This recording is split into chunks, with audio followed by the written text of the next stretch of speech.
नमस्कार दोस्तों, mechanical explorer channel में आपका स्वागत है। इस लेक्चर में हम मैकेनिकल प्रॉपर्टीज़ के बारे में देखेंगे। बहुत ही ज़्यादा इन्फॉर्मेटिव वीडियो होने वाली है ये आपके लिए, बिकॉज इसमें बहुत इंपॉर्टेंट जो मैकेनिकल प्रॉपर्टीज़ है हम वो डिस्कस करेंगे और साथ ही साथ कुछ जो मिसकंसेप्शंस रहते हैं इन प्रॉपर्टीज़ को लेके वो भी इस लेक्चर में क्लियर करेंगे। ये 7th लेक्चर है मैन्युफैक्चरिंग प्रोसेस सीरीज़ का। अगर आपने प्रीवियस लेक्चर नहीं देखे हैं तो डिस्क्रिप्शन में आपको पूरी प्लेलिस्ट का लिंक मिल जाएगा, वहां से आप सारे लेक्चर्स इसके देख सकते हैं। ठीक है, चलिए स्टार्ट करते हैं। फिर सबसे पहले यहाँ पे बात आती है कि मैकेनिकल प्रॉपर्टीज आखिर होती क्या हैं। ठीक है, अगर मैं प्रॉपर्टीज की बात करूं तो प्रॉपर्टीज जो होती हैं वो एक तरीके से क्या होते हैं, रिस्पॉन्सेज होते हैं। कोई भी एक्सटर्नल स्टिमुलाई, एक्सटर्नल कंडीशन जब हमारे बॉडी के ऊपर या सिस्टम के ऊपर जो है वो अफेक्ट करती है या अप्लाई होती है, तो हमारी बॉडी जो है या सिस्टम जो है या मटेरियल जो है वो एक सर्टेन वे में रिस्पॉन्स करता है उसको। उनको क्या बोलते हैं, प्रॉपर्टीज बोलते हैं। ये आपने थर्मोडायनेमिक्स वगैरह में भी देखा होगा। अब बात आती है कि मैकेनिकल प्रॉपर्टीज क्या होती हैं। जब भी कोई एक एक्सटर्नल फोर्स, कह लो किसी भी तरीके का फोर्स हो गया या टॉर्क हो गया, हमारी बॉडी के ऊपर अप्लाई होता है, तो उसके लिए जो हमारी बॉडी जो है रिस्पॉन्स प्रोड्यूस करती है, उन रिस्पॉन्सेस को हम क्या कहते हैं, मैकेनिकल प्रॉपर्टीज कहते हैं। ठीक है, आई होप आपको ये समझ में आ गया होगा। अब कुछ अगर इंपॉर्टेंट मैकेनिकल प्रॉपर्टीज की अगर हम बात करें तो वो क्या है, आपका स्ट्रेंथ है, elasticity, plasticity, ductility, malleability, toughness, hardness, stiffness, brittleness. ठीक है, इस लेक्चर में हम कुछ सर्टेन जो मैकेनिकल प्रॉपर्टीज है वो देखेंगे और नेक्स्ट जो लेक्चर होगा इस सीरीज का उसमें भी बाकी जो बची हुई मैकेनिकल प्रॉपर्टीज है हम वो देखेंगे। एक ही लेक्चर में अगर मैं ये सारी प्रॉपर्टीज कवर करता तो बहुत ही बड़ा लेक्चर हो जाता और थोड़ा बोरिंग हो सकता था, इसीलिए मैंने कुछ इसमें कवर करी हैं और कुछ नेक्स्ट में कवर करी है। ठीक है, चलिए स्टार्ट करते हैं। तो सबसे पहली जो मैकेनिकल प्रॉपर्टी आपको पढ़नी है वो है स्ट्रेंथ। ठीक है, स्ट्रेंथ तक पहुंचने के लिए आपको कुछ कंसेप्ट्स पता होने चाहिए, उसी से आपके जो स्ट्रेंथ की डेफिनेशन है वो बहुत ही क्लियर होगी। देखो यार, सीधी सी बात है, यहां पे बेसिक डेफिनेशन अगर मैं देता आपको तो वो क्या है कि वो आपके लेवल का नहीं होता। भाई 9, 10, 11, 12 में भी आपने ये सब चीजें पढ़ी हैं। ठीक है, पर उसके हिसाब से अब हमें चीज़ों को डिफाइन नहीं करना, हम और थोड़ा टेक्निकल पॉइंट ऑफ व्यू से चीज़ों को डिफाइन करना है, उसकी थोड़ा डीपर अंडरस्टैंडिंग लेनी है। ठीक है, इसीलिए मैं यहाँ पे बेसिक से आपका कवर करते हुए चलूंगा। तो स्ट्रेंथ को समझने के लिए आपको 2-3 कंसेप्ट समझने पड़ेंगे, वो मैं आपको जल्दी से समझा देता हूँ। सबसे पहला कंसेप्ट आता है स्ट्रेस का। देखो यार, जैसे एक एग्जाम्पल लेता हूँ, आपके सामने मान लीजिए कोई पेन पड़ा हुआ है। ठीक है, ये मान लीजिए आपका पेन हो गया। ठीक है, ये पेन हो गया आपका। ठीक, अब इसको आप खींचते हो, हाथ में पकड़ा आपने और इस पेन को आपने दोनों तरफ से खींचने लगे, तो क्या वो पेन जो है वो टूट जाता है? ऐसा नहीं होता ना, इतना फोर्स आप अपने हाथों से लगा ही नहीं सकते कि पेन जो है वो खींच के टूट जाए। ठीक है, तो अब देखो यार, यहां पे आपने फोर्स तो लगाई उसके ऊपर, पर वो जो पेन है वो उसमें किसी भी तरीके का कोई भी मूवमेंट या फिर डिफॉर्मेशन आपको देखने को नहीं मिला, मतलब फॉर एग्जांपल, या फिर वो टूटा नहीं, बेसिकली ये समझ लो। तो हो क्या रहा है भाई, सीधी सी बात है, अगर फोर्स लग रही है तो उसके अंदर कुछ ना कुछ इफेक्ट तो होना चाहिए, पर वो टूट नहीं रहा। इसका मतलब क्या है कि भाई अंदर उसके बॉडी, पेन के अंदर जो है कुछ इस तरीके की फोर्सेस डेवलप हो रही होंगी जो हमने एक्सटर्नल फोर्स लगाई है उसको रेजिस्ट कर रही है, तभी तो वो पेन टूट नहीं रहा ना। अगर भाई सीधा सीधा बात करें, फोर्स लगी है तो उसको टूट जाना चाहिए था, पर बॉडी के अंदर कुछ ना कुछ ऐसी फोर्सेस जनरेट हो रही हैं जो कि हमने जो एक्सटर्नल फोर्स लगाई है उनको क्या कर रही हैं, रेजिस्ट कर रही हैं, और इन्हीं फोर्सेस को क्या बोलते हैं हम, रेजिस्टिंग फोर्स बोलते हैं। ठीक है, तो जब भी कोई एक्सटर्नल फोर्स हमारी बॉडी पे आएगी, बॉडी के अंदर एक फोर्स डेवलप होती है जिसको हम रेजिस्टिंग फोर्स बोलते हैं, और that resisting force divided by area जब मैं कर देता हूं, ठीक है, स्ट्रेस को हम जनरली सिग्मा से डिनोट करते हैं, तो जो वो रेजिस्टिंग फोर्स हमारी बॉडी के अंदर डेवलप हुई डिवाइडेड बाय मैं एरिया कर देता हूं। यहां पे आप देख सकते हो, जैसे यहां पे दिखाता हूं आपको, ये आपकी एक बॉडी है, ठीक है, इस पे आपने ये क्या करा, पी फोर्स लगाया, ठीक है, पी फोर्स लगाया। अब एक सेक्शन कंसीडर कर रहे हो आप, कोई भी किसी भी लोकेशन पे बॉडी के अंदर आपने एक सेक्शन कंसीडर किया, और इस वाले पोर्शन को क्या करते हो आप, एनालाइज करते हो। तो आप देखोगे कि भाई ये जो पी फोर्स हमारी बॉडी के ऊपर लगा है, इसके बदले यहां पे जो है फोर्सेस डेवलप होती हैं, ठीक है, जिनका नेट रिजल्टेंट जो है वो उसी फोर्स के बराबर होता है जो कि आपने लगाई थी। और ये जो रेजिस्टिंग फोर्स होती है, इनको किससे डिनोट करते हैं, आर से डिनोट करते हैं। और स्ट्रेस क्या होता है, यही रेजिस्टिंग फोर्स को जब एरिया से डिवाइड कर देते हो तो वो स्ट्रेस बन जाता है, ठीक है, ये चीज समझ में आ गई। अब इक्विलिब्रियम कंडीशन में जो ये आर है, रेजिस्टिंग फोर्स जो है वो अप्लाइड फोर्स के बराबर होती है, इसीलिए जो फॉर्मूला आता है वो external force divided by area आ जाता है। एक्चुअल डेफिनेशन में resisting force divided by area है, पर जो फॉर्मूला है उसमें applied load divided by area क्यों आ जाता है, क्योंकि इक्विलिब्रियम कंडीशन में ये जो रेजिस्टिंग फोर्स है वो अप्लाइड फोर्स के बराबर होती है। अब देखो यहां से स्ट्रेंथ का कंसेप्ट थोड़ा समझते हैं, या चलो उससे पहले हम क्या करते हैं, स्ट्रेन का कंसेप्ट और समझ लेते हैं। तो आई होप आपको स्ट्रेस समझ में आया होगा कि जो भी रेजिस्टिंग फोर्स हमारी बॉडी में डेवलप हो रही है divided by area, that is your stress, ठीक है। अब और स्ट्रेस की यूनिट की बात करें तो भाई फोर्स की जो यूनिट होती है वो न्यूटन होती है, एरिया की जो यूनिट होती है वो मीटर स्क्वायर होती है। तो न्यूटन पर मीटर स्क्वायर या फिर पास्कल भी इसको कह सकते हो, ये इसकी ऐसा यूनिट होती है, ठीक है। अब नेक्स्ट चीज जो आती है कंसेप्ट, वो क्या आता है, स्ट्रेन आता है।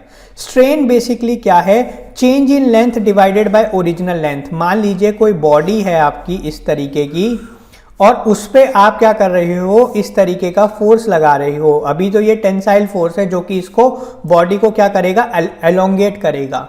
तो बहुत ही ज्यादा अगर आप डिटेल में इसको स्टडी करोगे तो हो क्या रहा होगा, ये जो बॉडी है वो कुछ उसकी लेंथ जो है बहुत ही हल्की सी चाहे पर क्या हो रही होगी, इंक्रीज हो रही होगी, ठीक है, इस तरीके से।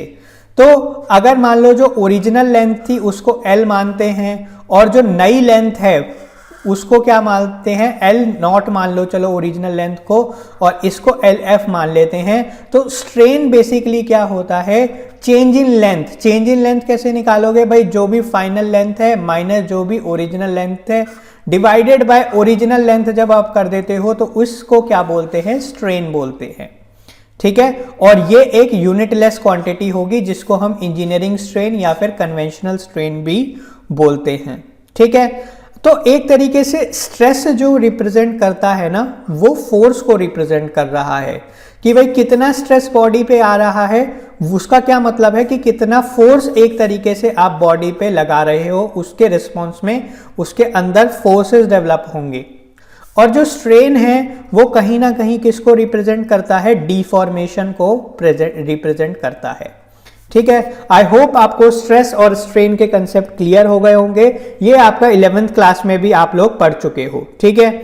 अब यहां पे आते हैं स्ट्रेंथ क्या होता है।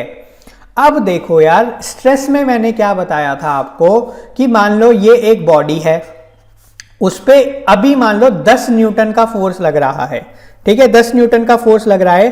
तो स्ट्रेस कितना हो गया, 10। भाई अंदर भी इसके फोर्स जो डेवलप हो रही होगी वो भी कितने की होगी, 10 न्यूटन की होगी, डिवाइडेड बाय जो भी इसका एरिया है, तो ये स्ट्रेस आ गया। फिर अगर मान लो ये 10 की जगह पे 20 न्यूटन लग रहा होता यहाँ पे फोर्स जो है, तो सिग्मा कितना होता, 20 डिवाइडेड बाय एरिया, ठीक है। अंदर उतना ही स्ट्रेस जो उतना ही रेजिस्टिंग फोर्स डेवलप हो जाती। 30 न्यूटन का फोर्स लग रहा होता तो अंदर जो है 30 न्यूटन की रेजिस्टिंग फोर्स डेवलप हो जाती, उसको डिवाइडेड बाय एरिया करते तो वो स्ट्रेस आ जाता। तो यानी कि स्ट्रेस तो जो है वो आपका अप्लाइड लोड पे डिपेंड कर रहा है, ठीक है, जो आपने लोड अप्लाई किया उस पे डिपेंड कर रहा है। पर अब कोई ना कोई एक ऐसी वैल्यू ऑफ फोर्स होगी जो कि ये बॉडी रेजिस्ट नहीं कर पाएगी, उतना रेजिस्टिंग फोर्स जो है वो डेवलप नहीं कर पाएगी, कोई तो ऐसी मैक्सिमम वैल्यू होगी ना। तो दैट मैक्सिमम वैल्यू, मान लो वो मैक्सिमम वैल्यू जो है वो 100 न्यूटन है, तो that maximum force divided by area, यानी कि जो मैक्सिमम स्ट्रेस हमारी बॉडी जो है वो विदस्टैंड कर सकती है, उसी को उसकी क्या बोला जाता है, स्ट्रेंथ बोला जाता है। यहां पे आप इसकी डेफिनेशन पढ़ सकते हो, it is the maximum resistance offered by the material when subjected to external load. तो आई होप यहां पे आपको स्ट्रेस और स्ट्रेंथ में डिफरेंस क्लियर हुआ होगा कि भाई स्ट्रेस तो जो है वो किस पे डिपेंड कर रहा है, आपका अप्लाइड लोड पे डिपेंड कर रहा है, पर कोई तो ऐसी मैक्सिमम वैल्यू ऑफ फोर्स होगी जो जिसके ऊपर अगर आप जाओगे तो जो हमारी बॉडी है या जो हमारा मटीरियल है वो फेल हो जाएगा, वो उतनी फोर्स रेजिस्ट नहीं कर पाएगा, ठीक है, उसके ऊपर जाते ही। तो वो जो मैक्सिमम वैल्यू है स्ट्रेस की जो कि हमारी बॉडी बियर कर सकती है, that is known as your strength, ठीक है। यहां पे देख सकते हो measure of ability of material to withstand forces, ठीक है। अब स्ट्रेंथ की बात करें तो भाई वो क्या होगा, जिस टाइप का लोड लगा रहे हो उस टाइप की स्ट्रेंथ होगी। टेंसाइल लोड लगा रहे हो तो स्ट्रेंथ कैसी होगी, टेंसाइल होगी। कंप्रेसिव फोर्स लगा रहे हो तो स्ट्रेंथ कैसी होगी, कंप्रेसिव स्ट्रेंथ होगी, ठीक है। शियर फोर्स लगा रहे हो तो वो स्ट्रेंथ कैसी होगी, मतलब देखो यार सीधी सी बात है, टेंसाइल फोर्स लगा रहे हो तो मैक्सिमम टेंसाइल जो फोर्स हमारी बॉडी बियर कर सकती है वो उसकी टेंसाइल स्ट्रेंथ हो गई। कंप्रेसिव फोर्स लगा रहे हो तो मैक्सिमम कंप्रेसिव फोर्स जो हमारी बॉडी बियर कर सकती है वो उसकी कंप्रेसिव स्ट्रेंथ हो गई। शियर फोर्स लगा रहे हो, ठीक है, तो जो मैक्सिमम शियर फोर्स हमारी बॉडी विदस्टैंड कर सकती है वो क्या हो गई, आपकी शियर स्ट्रेंथ हो गई। तो आई होप आपको स्ट्रेंथ का कंसेप्ट जो है वो क्लियर हुआ होगा। अब स्ट्रेंथ यहां पे मैं टेंसाइल टेस्ट में स्ट्रेंथ किस तरीके से मेजर करते हैं वो आपको अब बताता हूं, ठीक है। जो टेंसाइल टेस्ट किया जाता है, यानी कि जिससे आपको सारी की सारी different type of tensile strength measure करी जाती हैं, वो कैसे करी जाती हैं, टेंसाइल टेस्ट के द्वारा की जाती हैं, जो कि यूटीएम मशीन पे होता है। यूटीएम मतलब यूनिवर्सल टेस्टिंग मशीन पे ये टेस्ट किया जाता है, और इसी से आपको ये जो स्ट्रेस स्ट्रेन कर्व जो है वो मिलता है, जिससे हमें बहुत सारी चीजें समझनी हैं, ठीक है।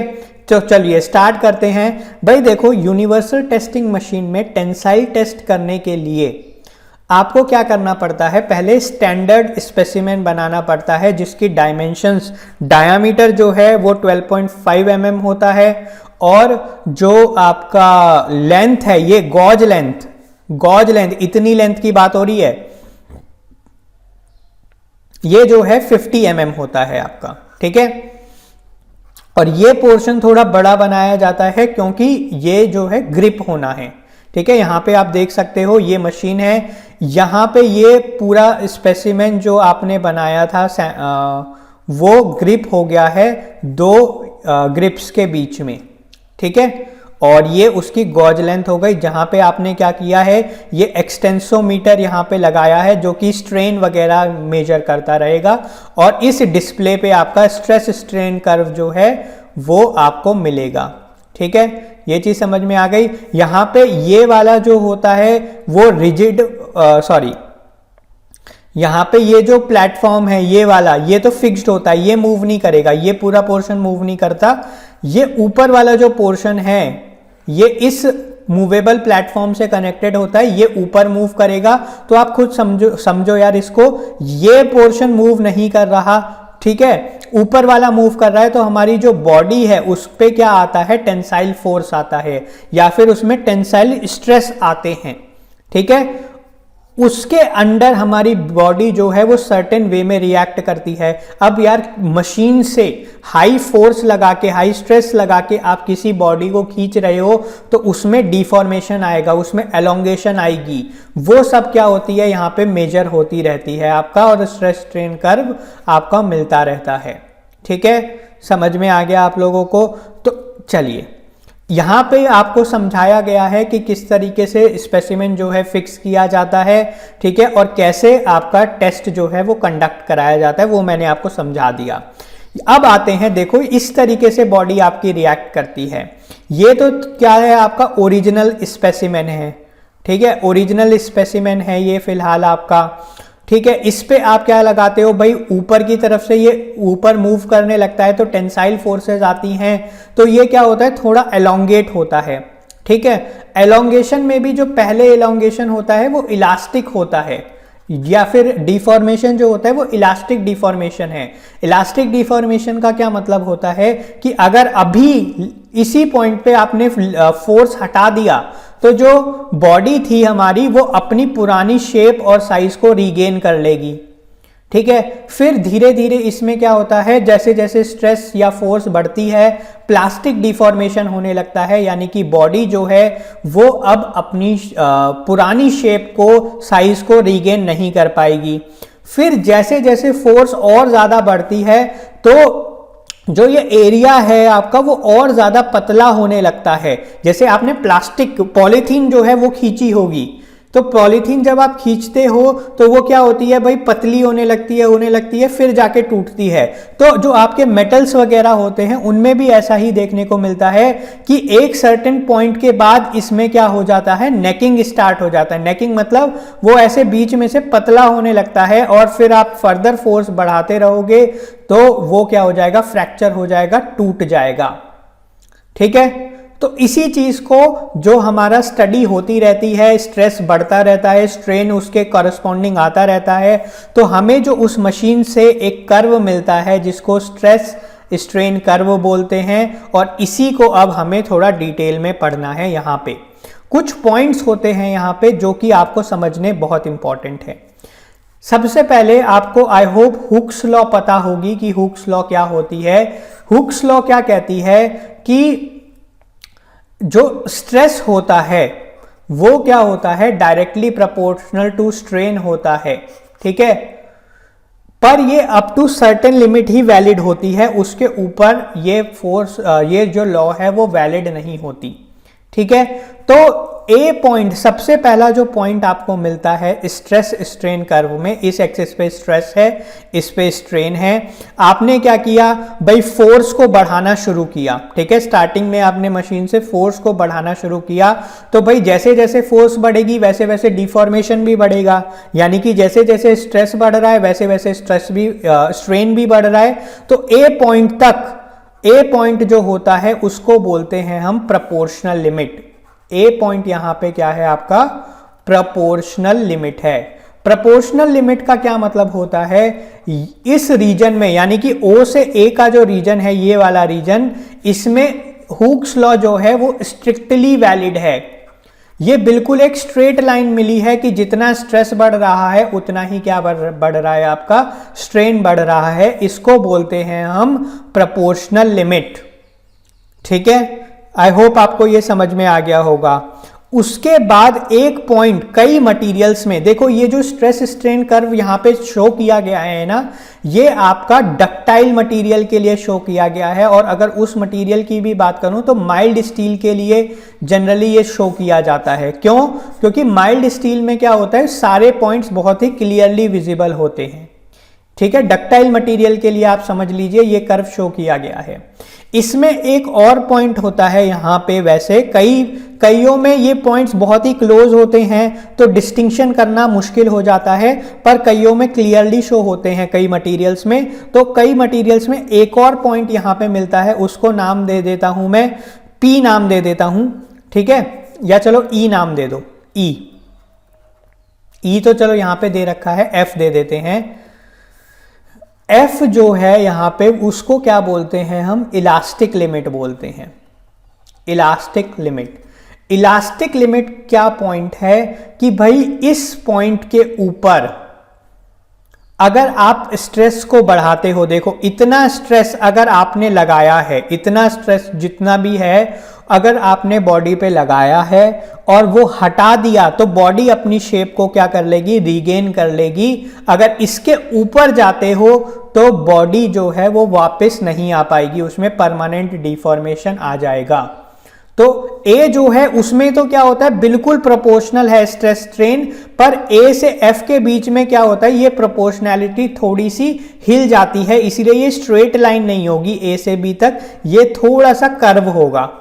ठीक है, ए पॉइंट तक जो हुक्स लॉ है वो स्ट्रिक्टली फॉलो की जाती है, एफ पॉइंट तक इलास्टिक लिमिट ही है आपकी, पर अभी थोड़ा सा जो स्ट्रेस और स्ट्रेन है उसमें थोड़ा फर्क आ गया, वो एग्जैक्टली डायरेक्टली प्रोपोर्शनल नहीं है। उसके बाद जो बी पॉइंट यहां पे शो किया गया है वो क्या है आपका, अपर yield point, upper yield point, और जो सी पॉइंट किया गया है वो क्या होता है आपका, लोअर यील्ड पॉइंट। अब यील्ड पॉइंट का क्या मतलब है कि भाई इस पॉइंट के बाद आपकी जो बॉडी है उसमें प्लास्टिक डिफॉर्मेशन आने लगेगा। ठीक है, यील्ड पॉइंट ऐसा समझ लो कि उस पॉइंट के बाद आपकी बॉडी में जो है वो प्लास्टिक डिफॉर्मेशन आने लगेगा, और साथ ही साथ क्या होगा कि बहुत ज्यादा स्ट्रेस बढ़ाए बिना, मतलब स्ट्रेस बढ़ाए बिना का क्या मतलब है, बहुत ज्यादा फोर्स को बढ़ाए बिना आपको कंसीडरेबल अमाउंट ऑफ डिफॉर्मेशन यानी कि स्ट्रेन देखने को मिलेगा। आप देख सकते हो यार, इतना स्ट्रेन लाने के लिए, मतलब इतना स्ट्रेन लाने के लिए आपने कितना ज्यादा स्ट्रेस बढ़ाया है, ये इतना स्ट्रेस बढ़ाया है। पर अब देखो यहां पे इतना जो डिफॉर्मेशन यानी कि स्ट्रेन आ गया, उसके लिए आपको स्ट्रेस जो है वो ज्यादा नहीं बढ़ाना पड़ा, सिर्फ इतना सा स्ट्रेस बढ़ाया और कितना ज्यादा आपको डिफॉर्मेशन देखने को मिल रहा है। तो इस पॉइंट को बोलते हैं यील्ड पॉइंट, जहां से एक तो प्लास्टिक डिफॉर्मेशन शुरू हो रहा है, साथ ही साथ क्या हो रहा है यहां पे, जो आपका ज्यादा स्ट्रेस बढ़ाए बिना आपको कंसीडरेबल अमाउंट ऑफ स्ट्रेन देखने को मिल रहा है, उसको यील्ड पॉइंट बोला जाता है।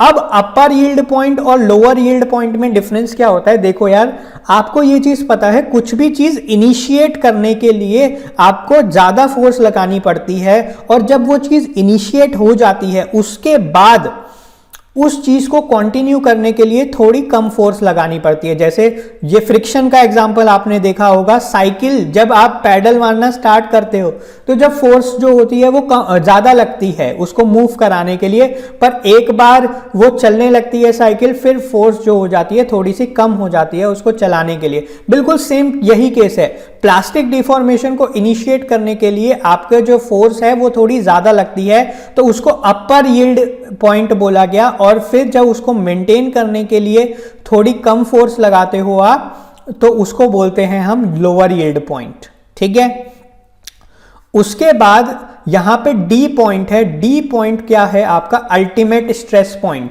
ये जो आपके इलास्टिक लिमिट है, यहां पे ये इलास्टिक लिमिट है, ये भी आपकी क्या है, स्ट्रेंथ है एक, कौन सी तक की स्ट्रेंथ है, इलास्टिक लिमिट तक की स्ट्रेंथ है। ठीक है, अब यहां पे ये जो आपको डी पॉइंट मिला, ये क्या होता है, मैक्सिमम स्ट्रेस की वैल्यू होती है जो कि हमारी बॉडी बियर कर सकती है, उसको ultimate tensile strength of the body बोला जाता है। Ultimate tensile strength of the body का क्या मतलब है कि ये वो मैक्सिमम स्ट्रेस है जो कि हमारी बॉडी क्या कर सकती है, बियर कर सकती है। ठीक है, तो ये भी क्या हो गई, एक टाइप ऑफ स्ट्रेंथ हो गई।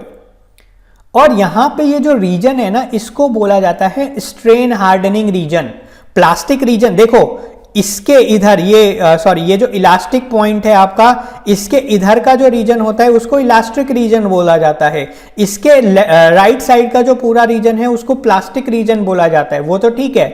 पर यहां पे देखो कि अब जो बॉडी है वो थोड़ा ज्यादा स्ट्रेस बियर कर पा रही है। ये देखो इस राइज का क्या मतलब है कि पहले वो इतना स्ट्रेस बियर कर पा रही थी, इतना, पर अब वो इतना स्ट्रेस बियर कर पा रही है। तो यहां पे जो राइज इन स्ट्रेस है, यानी कि राइज इन स्ट्रेस का क्या मतलब हुआ कि हमारी बॉडी जो है वो और ज्यादा स्ट्रेस, पहले के मुकाबले और ज्यादा स्ट्रेस को बियर कर पा रही है। इसको बोला जाता है स्ट्रेन हार्डनिंग या फिर वर्क हार्डनिंग भी बोला जाता है। ठीक है, स्ट्रेन हार्डनिंग या वर्क हार्डनिंग। होता क्या है कि जैसे बॉडी के अंदर प्लास्टिक डिफॉर्मेशन आपका शुरू हो गई है, तो अंदर जो पार्टिकल्स होते हैं वो क्या करते हैं, अपने आप को रीएडजस्ट करते हैं, जिसके कारण उनकी स्ट्रेंथ जो होती है वो क्या होती है, बढ़ जाती है। स्ट्रेस को बियर करने की कैपेसिटी जो है वो थोड़ा बढ़ जाती है। उसी को क्या बोला जाता है, स्ट्रेन हार्डनिंग बोला जाता है। और अगर मैथमेटिकली बात करें तो अब भाई स्ट्रेस क्या होता है आपका, फोर्स अपॉन में एरिया होता है। अब एरिया जो है वो क्या हो रहा है भाई, बॉडी एलोंगेट होगी तो उसका डायमीटर क्या होगा, इसका एरिया क्या होगा, थोड़ा थोड़ा रिड्यूस होने लगेगा, जिससे स्ट्रेस जो है वो क्या होने लगेगा, बढ़ने लगेगा। ये भी एक रीजन आप समझ सकते हो इसको, स्ट्रेस का यहाँ पे इंक्रीज होने का। ठीक है, तो ये डी पॉइंट होता है ultimate tensile strength, maximum strength that a body can withstand, material can withstand. उसके बाद जब आप फर्दर स्ट्रेस यानी कि फोर्स को इंक्रीज करते हो तो बॉडी के अंदर क्या शुरू हो जाता है, नेकिंग शुरू हो जाता है। उसका जो डायामीटर है वो काफ़ी ज़्यादा डिक्रीज, डायामीटर या एरिया कह लो, काफ़ी ज़्यादा डिक्रीज होने लगता है, उसमें एलोंगेशन जो है ज़्यादा आने लगती है और फिर धीरे धीरे करके वो क्या हो जाता है, ब्रेक हो जाता है। इस पॉइंट को बोलते हैं फ्रैक्चर पॉइंट या फिर ब्रेकिंग पॉइंट। ठीक है, तो आई होप आपको यहां पे सारे पॉइंट्स जो हैं वो क्लियर हो गए होंगे। इसमें मैंने सारी चीजें समझाई हुई हैं। एक यंग्स मॉडुलस और समझा देता हूं आपको। देखो यार, हुक्स लॉ क्या कहता है कि भाई स्ट्रेस जो है वो डायरेक्टली प्रोपोर्शनल टू स्ट्रेन है। ठीक है, अब जब प्रोपोर्शनैलिटी का साइन हटाते हो आप तो कोई कांस्टेंट आता है जिसको बोलते हैं हम modulus of elasticity. Modulus of elasticity. और ये जो टेंसाइल स्ट्रेंथ के केस में, यहां पे टेंसाइल टेस्ट हो रहा है, तो इस केस में इसको क्या बोल दिया जाता है, इस मॉडुलस का नाम क्या हो जाता है, यंग्स मॉडुलस हो जाता है। ठीक है, यंग्स मॉडुलस इसको बोलते हैं। तो यंग्स मॉडुलस को ई से डिफाइन करते हैं। वो क्या होता है, स्ट्रेस डिवाइडेड बाय स्ट्रेन जो है वो क्या होता है, आपका यंग्स मॉडुलस होता है। अगर मैं ग्राफ में बात करूं तो जो आपका प्रोपोर्शनल लिमिट थी, मान लो यहां तक आपकी प्रोपोर्शनल लिमिट थी, उसके पहले ये जो लाइन होती है बिल्कुल स्ट्रेट लाइन होती है। तो उस स्ट्रेट लाइन का जो स्लोप है ना, ठीक है, उस स्ट्रेट लाइन का जो स्लोप है उसी को क्या बोला जाता है, यंग्स मॉडुलस बोला जाता है। ठीक है, अब देखो जैसे आई होप आपको स्लोप का कंसेप्ट पता होगा। मान लो दो लाइन है, एक लाइन ये है और दूसरी लाइन ये है, तो आप यहाँ पे देख सकते हो इसका स्लोप जो है, इस वाली लाइन का स्लोप ज्यादा है, इस वाली लाइन का स्लोप कम है, तो इसका यंग्स मॉडुलस जो है वो ज्यादा होगा, इसका यंग्स मॉडुलस क्या होगा, कम होगा। ठीक है, चलिए आगे बढ़ते हैं। यहां पे मैंने सारी चीजें लिख के समझा रखी हैं। प्रोपोर्शनल लिमिट, इलास्टिक लिमिट क्या होती है, ठीक है, yield point, upper yield point, lower yield point हो गया आपका, अल्टीमेट टेंसाइल स्ट्रेंथ पॉइंट और ब्रेकिंग पॉइंट, सारी चीजें आपको समझा दी गई हैं। अब इस कर्व से दो चीजें और कैलकुलेट की जाती हैं। क्या क्या, परसेंटेज एलोंगेशन, परसेंटेज एलोंगेशन या फिर reduction, percentage reduction of area. इसको कैलकुलेट करने का रीजन क्या होता है, पहले तो देख लेते हैं ये कैलकुलेट की कैसे जाती हैं। देखो यार, आपकी कोई ओरिजिनल लेंथ होगी भाई, जो आपने स्पेसिमेन बनाया था उसकी स्पेसिफिक लेंथ होती है। गॉज लेंथ मैंने बताई थी 50 mm होती है। ठीक है, अब जब उस पर फोर्स लगेगा तो वो एक्सटेंड होगी। ठीक है, और फ्रैक्चर तक आते आते वो क्या होती है, थोड़ी सी और एलोंगेट ज्यादा हो जाती है वो थोड़ा। तो फ्रैक्चर के टाइम पे जो उसकी लेंथ है उसको बोलेंगे हम फाइनल गॉज लेंथ, और जो आपकी ओरिजिनल लेंथ थी उसको बोलेंगे हम ओरिजिनल गॉज लेंथ। ठीक है, divided by original gauge length आप कर दोगे इनटू 100 तो परसेंटेज एलोंगेशन आपको देखने को मिलेगा। रिडक्शन इन एरिया का क्या मतलब है भाई, ओरिजिनल एरिया जो भी था आपका, ठीक है, माइनस फाइनल एरिया जो आया, क्योंकि भाई एरिया जो है एलोंगेशन हो रही है तो एरिया जो है वो डिक्रीज होगा, डिवाइडेड बाय ओरिजिनल एरिया कर दोगे तो परसेंटेज रिडक्शन इन एरिया आ जाएगा। ये कैलकुलेट करना क्यों इंपॉर्टेंट है अभी आपको समझ में आएगा आगे। अब चलते हैं हम नेक्स्ट जो हमारी प्रॉपर्टी है। देखो यहां तक हमने तीन प्रॉपर्टीज पढ़ ली। एक तो स्ट्रेंथ क्या होता है, दूसरा इलास्टिसिटी क्या होती है और प्लास्टिसिटी क्या होती है, ये सब हमने पढ़ लिया। इलास्टिसिटी मतलब जब वो अपनी शेप को रिगेन कर ले फोर्स हटने के बाद, प्लास्टिसिटी जब वो ना रिगेन कर पाए, ठीक है, ये सब पढ़ लिया। अब नेक्स्ट आता है डक्टिलिटी। देखो यार, डक्टिलिटी बचपन में आप क्या पढ़ते थे, यहां पे वो डेफिनेशन दे रखी है, ability of the material to be drawn into wires is called ductility. ये तो बहुत ही बेसिक डेफिनेशन हो गई उसकी, ठीक है। पर अब उसका एक्चुअल मतलब समझते हैं कि डक्टिलिटी का मतलब क्या होता है। It is the amount of plastic deformation a material can withstand under tensile forces without fracture. मतलब क्या है कि टूटने से पहले जितना ज्यादा प्लास्टिक डिफॉर्मेशन हमारी बॉडी में आ पाएगा उतनी ही ज्यादा हमारी बॉडी क्या होगी, डक्टाइल होगी, ठीक है। यहां पे आप देख सकते हो, अगर कर्व देखोगे आप, ये आपका स्ट्रेस स्ट्रेन कर्व होता है, तो इलास्टिक रीजन तो क्या है, यहीं तक है, बाकी ये सारा रीजन जो है वो क्या है, आपका प्लास्टिक रीजन है। यहां पे देख सकते हो कितना सारा प्लास्टिक डिफॉर्मेशन, इतना अराउंड प्लास्टिक डिफॉर्मेशन आपको देखने को मिल रहा है फ्रैक्चर से पहले। तो ऐसे मटेरियल्स जो कि considerable amount of plastic deformation देते हैं फ्रैक्चर होने से पहले अंडर टेंसाइल फोर्सेस, उन्हें डक्टाइल मटेरियल कहा जाता है, ठीक है। अब जो डक्टिलिटी होती है उसको मेजर करने का क्राइटेरिया क्या होता है, ये जो परसेंटेज एलोंगेशन आपने कैलकुलेट करी ना, वही मेजर होता है। अगर देखो इन जनरल 5% से ज्यादा है परसेंटेज एलोंगेशन तो उनको हम क्या कर लेते हैं, सॉरी मतलब अगर 20% से ज्यादा आपका परसेंटेज एलोंगेशन है तो उनको क्या बोलते हैं, हम डक्टाइल मटेरियल बोलते हैं, ठीक है। 20% से ज्यादा परसेंटेज एलोंगेशन है तो वो मटेरियल किस में आते हैं, डक्टाइल मटेरियल में आते हैं। या फिर जिनमें रेशियो ऑफ रिडक्शन जो है, यानी कि परसेंटेज रिडक्शन ऑफ एरिया जो है वो भी ज्यादा होता है, उनको भी क्या बोलते हैं, हम डक्टाइल मटेरियल बोलते हैं, ठीक है। और ये जो डेफिनेशन थी कि जो वायर्स में कन्वर्ट हो पा रहे हैं, भाई वायर्स में कन्वर्ट करने का क्या मतलब है कि जब टेंसाइल लोड आ रहा है तो वो एलोंगेट हो रहे हैं, प्लास्टिक डिफॉर्मेशन उनके अंदर आ रहा है पर वो फ्रैक्चर नहीं हो रहे, तभी तो वो वायर्स में खिंच पाएंगे ना। तो ये उसका पीछे का बैकग्राउंड होता है इस डेफिनेशन का, ठीक है। ये समझ में आ गया। डक्टाइल मटेरियल्स के एग्जांपल जो हैं gold, silver, copper, aluminium, steel जो है, ये सब डक्टाइल मटेरियल्स के आपके एग्जांपल होते हैं। इसी से अपोजिट एक प्रॉपर्टी होती है आपका ब्रिटलनेस, और यहीं पे कंफ्यूजन आती है बच्चों में। बच्चों को क्या लगता है, अगर नॉर्मली उनसे पूछा जाए कि ब्रिटल मटेरियल क्या होते हैं, ऐसे मटेरियल जो आसानी से टूट जाएं, पर फिर उनसे अगर क्वेश्चन पूछो जैसे डायमंड जो है वो तो बहुत ही स्ट्रॉन्ग मटेरियल है, आपको पता है स्ट्रॉन्गेस्ट मटेरियल है, पर ये ब्रिटल भी होता है, तो इसका क्या मतलब है भाई, क्या डायमंड आसानी से टूट जाएगा, नहीं, वो तो स्ट्रॉन्गेस्ट मटेरियल है, पर उसके बावजूद भी इसको वो क्या होता है, ब्रिटल मटेरियल होता है। अब इसका मतलब समझो क्या होता है। कुछ मटेरियल तो ऐसे हैं कि भाई वो टूटने से पहले considerable amount of plastic deformation दे रहे हैं, पर अगर जो मटेरियल है वो प्लास्टिक डिफॉर्मेशन नहीं हो रहा उसमें, ठीक है, ऐसे मटेरियल को क्या बोलते हैं, ब्रिटल मटेरियल बोलते हैं, और इस मटेरियल को क्या बोलते हैं, ब्रिटलनेस बोलते हैं। ऐसे मटेरियल जो without considerable amount of plastic deformation टूट जाते हैं, बहुत ही कम प्लास्टिक डिफॉर्मेशन उनमें होती है या फिर बिल्कुल नहीं होती, ऐसे मटेरियल को क्या बोलते हैं, हम ब्रिटल मटेरियल बोलते हैं।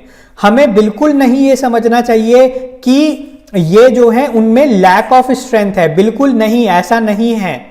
ठीक है, इसका क्या मतलब है, देखो भाई हो सकता है कि ये मटेरियल जो है, जैसे मान लो ये डक्टाइल मटेरियल का ग्राफ बनाया मैंने, उसने तो considerable amount of plastic deformation यहां पे शो कर दी, ठीक है, टूटने से पहले। पर अब ब्रिटल मटेरियल का मान लो मैं ग्राफ बना रहा हूं यहां पे, तो ये ब्रिटल मटेरियल का आपका ग्राफ हो गया। यहां पे देख सकते हो स्ट्रेंथ की अगर मैं बात करूं फॉर एग्जांपल, तो इसने इतना मैक्सिमम स्ट्रेस या इतना मैक्सिमम स्ट्रेस इसने विथस्टैंड किया, बियर किया। पर प्लास्टिक जो डक्टाइल मटेरियल था उसने इतना ही मैक्सिमम स्ट्रेस जो है वो क्या किया, बियर किया। तो स्ट्रॉन्ग की बात करूं तो ब्रिटल मटेरियल जो है वो यहां पे स्ट्रॉन्ग है इस केस में, एग्जांपल दे रहा हूं एक। पर जैसे ही इस लिमिट के आप ऊपर आप पहुंचे तो वो कोई डिफॉर्मेशन ज्यादा शो नहीं किया, वो क्या हो गया, तुरंत टूट गया। पर यहां पे आप देखोगे कि भाई जो मैक्सिमम स्ट्रेंथ जो थी उसके बाद भी उसने फर्दर टूटा नहीं, डिफॉर्मेशन शो करता गया, फिर जाके वो क्या हुआ, फ्रैक्चर हुआ। तो ये डिफरेंस आता है ब्रिटल मटेरियल और डक्टाइल मटेरियल में। जब मटेरियल जो है वो considerable amount of plastic deformation show करता है बिफोर फ्रैक्चर, उनको क्या बोलते हैं, डक्टाइल मटेरियल बोलते हैं। और जब वो बिना प्लास्टिक डिफॉर्मेशन शो करे तुरंत सडनली टूट जाता है तो उसको क्या बोलते हैं, डक्टाइल मटेरियल, ब्रिटल मटेरियल बोलते हैं। इसमें स्ट्रेंथ का कोई लेना देना नहीं है। हो सकता है जैसे इस केस में आपका जो ब्रिटल मटेरियल था उसने ज्यादा स्ट्रेस को बियर किया, वो ज्यादा स्ट्रॉन्ग है, पर उसके बाद भी वो क्या हो गया, जब टूटा तो वो अचानक से टूट गया, उसने कोई डिफॉर्मेशन शो नहीं किया। इसका एक एग्जांपल क्या है, कास्ट आयरन।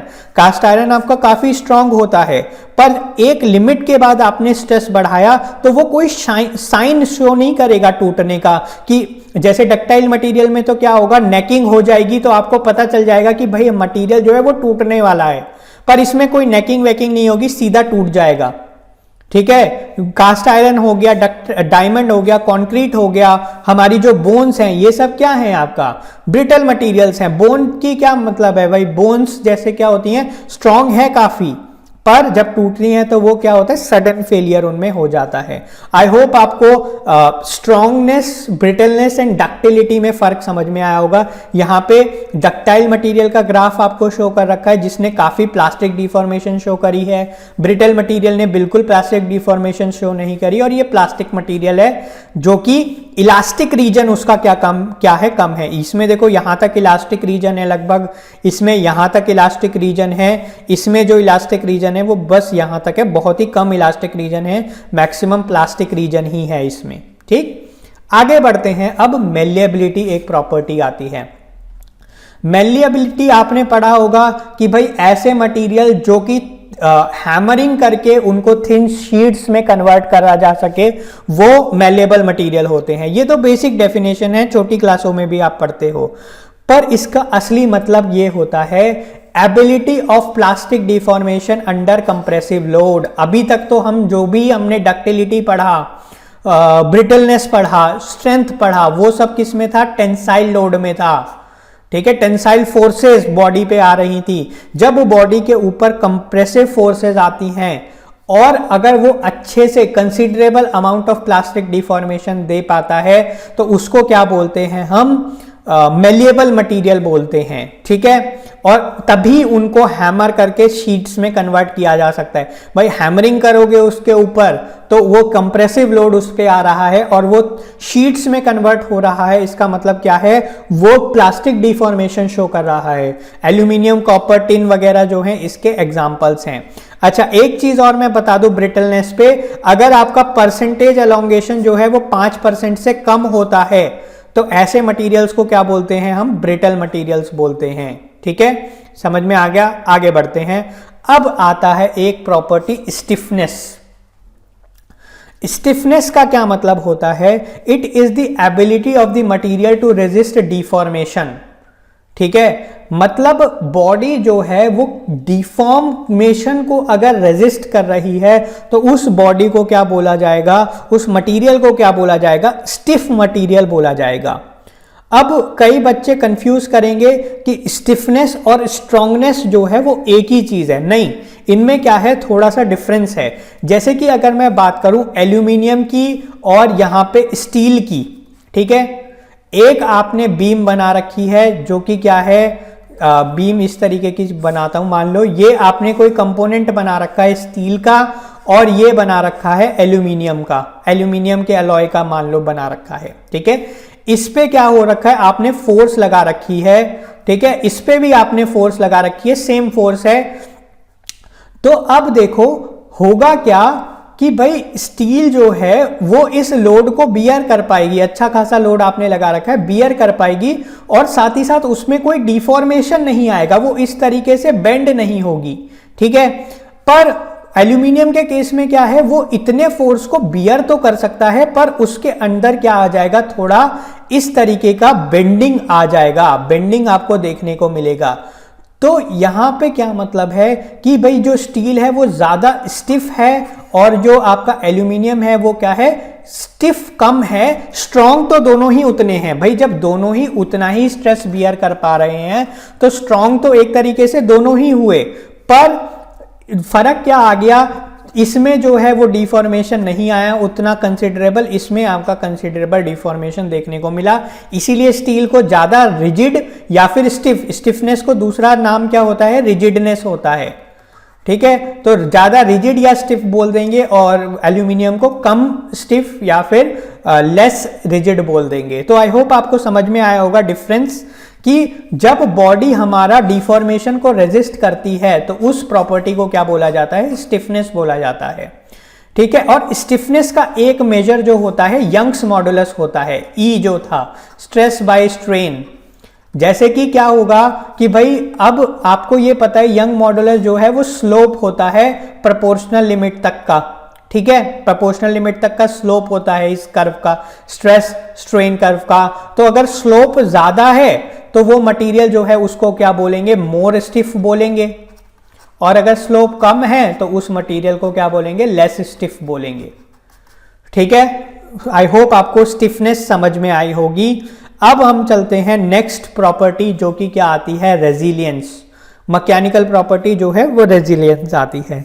रेजिलियंस से पहले आपको एक टर्म समझनी पड़ेगी जिसका नाम है स्ट्रेन एनर्जी।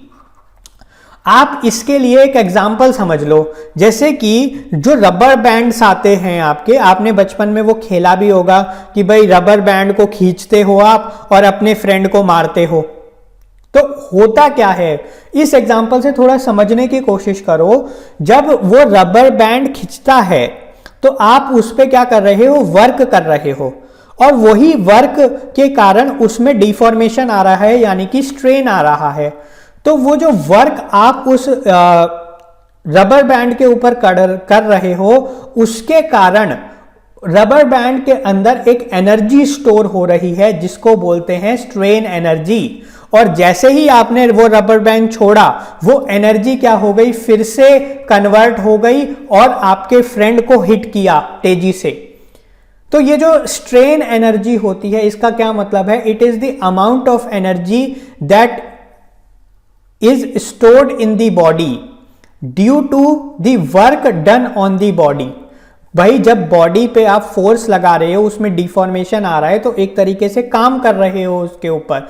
वही जो वर्क आपने बॉडी के ऊपर किया एक certain amount of strain produce करने के लिए, उसको वही एज अ एनर्जी, वही work as a energy body के अंदर स्टोर हो जाता है, जिसको स्ट्रेन एनर्जी बोला जाता है, ठीक है। तो अब रेजिलियंस क्या होता है, ये वो अमाउंट ऑफ स्ट्रेन एनर्जी है जो कि बॉडी के अंदर स्टोर हो रहा है अप टू इलास्टिक लिमिट। यहां पे क्या बात कर रहे हैं, इलास्टिक लिमिट आपकी यहां तक है, इतनी जो एनर्जी बॉडी के अंदर स्टोर हो रही है उसको बोलते हैं हम रेजिलियंस, ठीक है। और ये जो स्ट्रेस स्ट्रेन कर्व होता है ना, ये वो स्ट्रेन एनर्जी अपॉन में वॉल्यूम देता है जिसको मॉड्यूलस ऑफ रेजिलियंस बोलते हैं। इतने डिटेल में मत जाओ, बस आपको बेसिक समझना है क्या कि ये वो अमाउंट ऑफ स्ट्रेन एनर्जी है जो कि बॉडी के अंदर स्टोर हो रही है with in the elastic limit. Elastic limit तक जितनी एनर्जी बॉडी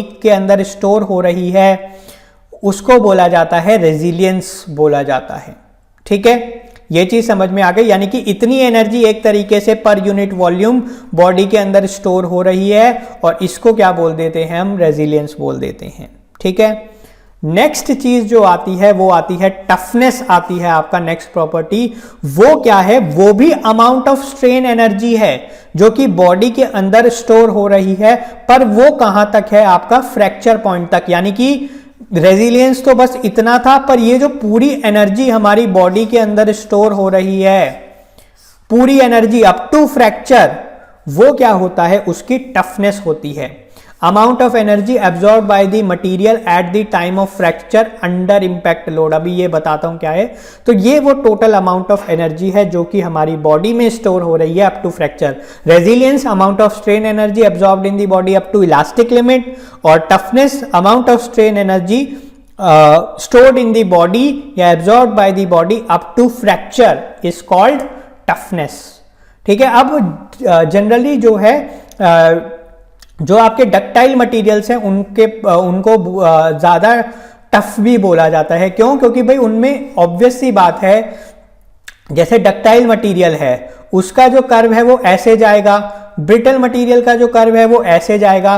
तो ब्रिटल मटेरियल ने जो अपने अंदर एनर्जी स्टोर करी वो तो इतनी सी है बस टफनेस के कारण, मतलब इतनी टोटल एनर्जी स्टोर करी।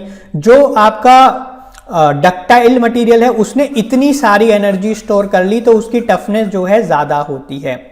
ठीक है, और ये जो टफनेस जो प्रॉपर्टी होती है ना, ये जनरली किसके अंडर होती है, इंपैक्ट लोडिंग के अंडर होती है। इंपैक्ट लोडिंग का क्या मतलब है, सडन लोड एक तरीके से जब बॉडी के ऊपर आता है तो उसको विदस्टैंड करने की जो पावर होती है उसको टफनेस बोलते हैं। स्ट्रेंथ में क्या हो रहा था, अभी तक ग्रेजुअल लोड लग रहा था, मतलब ये लोड आप पे नॉर्मली लग रहा है।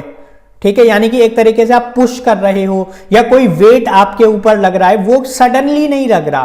पर सडन लोड का क्या मतलब है, एक तरीके से जैसे कोलिजन ऑफ टू कार्स हो गया, वो सडन लोड है आपका, या कोई चीज आके टकरा गई वो सडन लोड है। वो उस तरीके की लोडिंग को क्या बोलते हैं, इंपैक्ट लोडिंग बोलते हैं। ठीक है, ये चीज आपको समझ में आ गई। और जो टफनेस आपका मेजर किया जाता है वो दो टेस्ट, इंपैक्ट टेस्ट होते हैं दो। एक तो होता है आपका आइजॉड टेस्ट और दूसरा होता है आपका चारपी टेस्ट। इन दोनों टेस्टों से आप क्या करते हो, टफनेस जो है बॉडी की वो मेजर करते हो। ठीक है, दोनों में फर्क क्या होता है, ये देखो इस तरीके का सेटअप होता है दोनों का। यहाँ पे ये मशीन होती है इंपैक्ट टेस्टिंग मशीन, इस यहाँ पे आप अपना स्पेसिमेन लगाते हो और ये एक बहुत ही भारी हैमर होता है। ठीक है, बहुत ही भारी हैमर होता है जिसको आप ऊपर ले जाके छोड़ देते हो, तो अचानक से एकदम टकराएगा वो स्पेसिमेन से और स्पेसिमेन टूट जाता है। जितनी एनर्जी बॉडी के अंदर स्टोर हुई वो यहाँ पे स्केल पे आ जाती है, वही आपका क्या होता है, टफनेस होती है। दोनों टेस्टों में फर्क क्या होता है भाई, आइजॉड टेस्ट में जो आपका स्पेसिमेन होता है, देखो दोनों टेस्टों में आप क्या करते हो, ये नॉच सी बनाते हो। यहाँ पे देख रहे हो स्पेसिमेन में क्या बना हुआ है, ये ग्रूव बना हुआ है जिसको नॉच बोलते हैं। और जो इंपैक्ट आइजॉड टेस्ट है उसमें ये वर्टिकल स्पेसिमेन आप लगाते हो। चारपी टेस्ट में आप क्या करते हो, जो है हॉरिजॉन्टल स्पेसिमेन आप लगाते हो। और आइजॉड टेस्ट में जो ये नॉच है भाई, हैमर जो है इधर से आएगा और नॉच भी उसको फेस कर रहा है। इसमें जो है हैमर इधर से आएगा, नॉच जो है उसके अपोजिट साइड है। ये थोड़ा फर्क होता है, ज्यादा डिटेल में नहीं जा रहा हूं मैं, पर आपको ये दो टेस्ट के नाम याद रखने। टफनेस मेजर करने के लिए इंपैक्ट टेस्ट होते हैं और वो दो ये इंपैक्ट टेस्ट हैं, आइजॉड और चारपी। ठीक है, यहां पे एक कंपैरिजन मेरे को मिला था नेट पे, काफी अच्छा है कि भाई जैसे देखो लो कार्बन स्टील है वो क्या है आपका, सबसे ज्यादा डक्टाइल है। तो आप देख सकते हो टफनेस भी मतलब डक्टाइल का क्या मतलब है, considerable amount of plastic deformation वो शो कर रहा है। टफ मतलब क्या हुआ, मैं मीडियम कार्बन स्टील जो है वो टफ है क्योंकि एरिया अंडर द कर्व जो है वो इसका सबसे ज्यादा है। और स्ट्रॉन्गेस्ट जो है वो क्या है आपका, हाई कार्बन स्टील, उसमें डक्टिलिटी उतनी नहीं है। ठीक है, क्यों, क्योंकि भाई स्ट्रेंथ तो सबसे ज्यादा स्ट्रेस जो है वो ये बियर कर रहा है, स्ट्रॉन्ग तो वो सबसे ज्यादा है, पर जब वो टूटेगा तो कोई भी प्लास्टिक डिफॉर्मेशन के बिना वो क्या हो जाएगा, ब्रेक हो जाएगा। ठीक है। आई होप आपको जितनी प्रॉपर्टीज मैंने यहाँ पे कराई है समझ में आई है। अगर नहीं समझ में आई तो डिस्क्रिप्शन में पर्टिकुलर प्रॉपर्टीज का मैं टाइम रेफरेंस दे दूंगा, वहां से आप पर्टिकुलर प्रॉपर्टी देख सकते हो। ठीक है। आई होप आपको ये वीडियो इंफॉर्मेटिव लगी है, और अगर आपको इंफॉर्मेटिव लगी है तो वीडियो को लाइक कर दीजिए, चैनल को सब्सक्राइब कर लीजिए। ये मेरा ईमेल एड्रेस है, कोई भी अगर आपकी क्वेरी है या तो कमेंट में बता दीजिए या इस ईमेल एड्रेस पे आप मेरे को मेल कर सकते हैं। साथ ही साथ डिस्क्रिप्शन में टेलीग्राम ग्रुप का लिंक है, आप उसको भी ज्वाइन कर सकते हैं। ठीक है। Thank you.